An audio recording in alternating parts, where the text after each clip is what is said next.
Hindi naman pwede magbalat sibuyas ang mga kandidato o mga taong gobyerno kapag binabati ko sila ng mamamayan.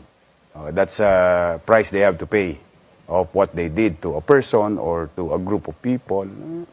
But as a matter of fact, when we campaign, very clear yung message namin sa Yorme's Choice. Sabi ko, magsabi na lang kayo ng gagawin ninyo kung kayo'y papasok at kung kayo naman ay pabalik. You just tell them what you did and let the people decide. And awa naman ng Diyos. So, yun naman talagang nangyari. Dun sa 6 districts, no, Yorme, tatlo yung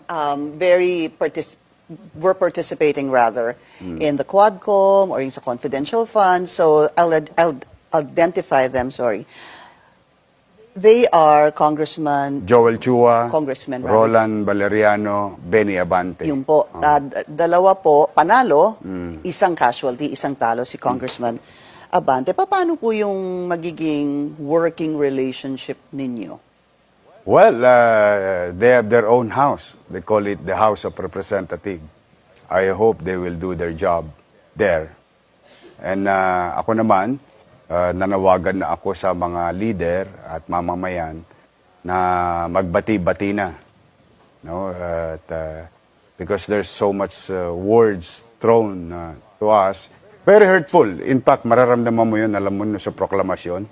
Even they're winning, nobody appreciate their winning. Nung tinaas yung kanilang mga kamay, ganun ba? Well, you can ask Paulo. He was there. Paulo Barcelona, reporter. From Bilyonaryo. Wala talaga. But kaya nung naramdaman ko yun, na there's so much hate against them, sabi ko na lamang, ano na tayo? Yorme, why is there hate against them? Is it because of VP Sara? Or is it because of you? I don't know.